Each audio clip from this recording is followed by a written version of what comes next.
शेतकऱ्यांच्या अनेक महिन्याच्या प्रतीक्षेनंतर नमो शेतकरी महासन्मान निधीच्या हप्त्याचा शासन निर्णय आलेला आहे. आपण या व्हिडिओच्या माध्यमातून किती शेतकऱ्यांना हा हप्ता भेटणार, त्यासाठी किती रुपयांची तरतूद करण्यात आलेली आहे, नेमकं यासाठी कोण कोण पात्र असणार आहे, त्याचबरोबर जसा पीएम किसानचा 21वा आणि 22वा हप्ता वितरित झाला त्या पद्धतीनं नमोचा 8वा आणि 9वा हप्ता वितरित व्हायचा बाकी आहे. तर या शासन निर्णयामध्ये 9व्या हप्त्याचा उल्लेख आहे का की फक्त 8व्याचाच?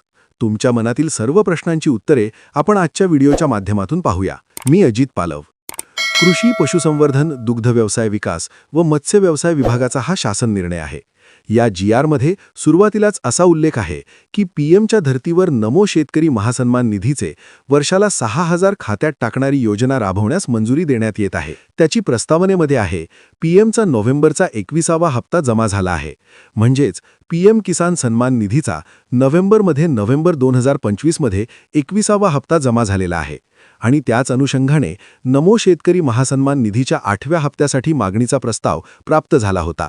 तो प्रस्ताव ऑगस्ट 2025 ते नोव्हेंबर 2025च्या दरम्यान वित्त विभागाकडे किंवा शासनाकडे प्राप्त झाला होता आणि त्याच्यावर शासन आता मार्चमध्ये अंमलबजावणी करत आहे.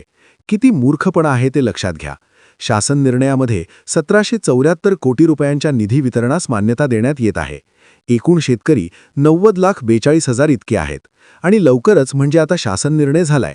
शासन निर्णयानंतर पुढच्या 2 ते 3 दिवसांमध्ये किंवा 5-6 दिवसांमध्ये मुख्यमंत्री, उपमुख्यमंत्री, कृषी मंत्री हे लावाजमा घेऊन पीएम किसानच्या हप्त्याचे वितरण करतील किंवा कॅबिनेट सुरू असताना त्या हप्त्याचं वितरण करतील आणि मार मोठा गाजावाजा करतील. परंतु तो गाजावाजा करत असताना त्यांना हे लक्षात नाहीये की शेतकऱ्यांचा पीएम किसान सोबतचा 9वा हप्ता परत आपल्याकडे पेंडिंग राहिलेला आहे. मग आता 9व्या हप्त्यासाठी का तुम्ही परत पुढच्या महिन्याचा पुढचा ऑगस्ट उजारू देणार आहात का? तुम्हाला पीएम किसानच्या धर्तीवर ही योजना चालवायची असेल तर ज्या पद्धतीनं पीएम किसानचे हप्ते पडतात त्या पद्धतीनं नमोचे हप्ते पडणं गरजेचं होतं. परंतु तुम्ही पीएम किसानच्या 2 हप्ते पडल्यानंतर नमोचा 1 हप्ता टाकताय. मग आता 22व्या हप्त्यासोबतचा 9वा हप्ता कधी जमा होणार हे सुद्धा कृषी मंत्री, अर्थमंत्री, मुख्यमंत्री यांनी शेतकऱ्यांना सांगणं गरजेचं आहे. बाकी सगळ्या गोष्टीसाठी तुमच्याकडे पैसा आहे. मग तुम्हाला हे नमोचे पैसे टाकण्यासाठी का तुमच्याकडे पैसा नाही, हा सुद्धा प्रश्न उपस्थित होतो. त्यानंतर दुसरं म्हणजे कोण यासाठी पात्र असणार आहे. तर प्रामुख्याने पीएम किसान सन्मान निधीचा 21वा हप्ता ज्या शेतकऱ्यांना मिळाला ते शेतकरी यासाठी पात्र असणार आहेत. आता सरकारने नवीन अटी शर्ती लावलेल्या आहेत. त्या म्हणजे काय, तर कुटुंबातील रेशन कार्डप्रमाणे एकालाच या योजनेचा लाभ मिळेल.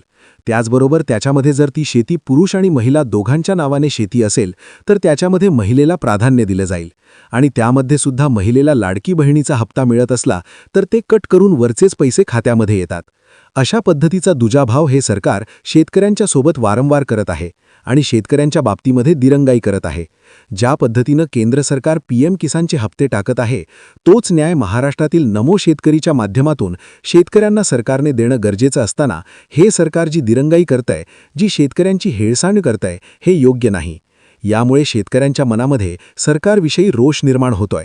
याची नोंद सरकारने घेतली पाहिजे. माझी तुम्हाला विनंती आहे, हा व्हिडिओ दत्तामामा भरणे जे कृषी मंत्री आहेत मुख्यमंत्र्यांपर्यंत पोहोचला पाहिजे, जेणेकरून 9वा हप्तासुद्धा तातडीने आपल्या खात्यामध्ये जमा होईल. काय वाटतं तुम्हाला? कमेंट्समध्ये लिहा. अशाच नवनवीन अपडेट्ससाठी चॅनलला सबस्क्राईब करा, जेणेकरून पहिली अपडेट तुमच्यापर्यंत पोहोचू शकेल. धन्यवाद.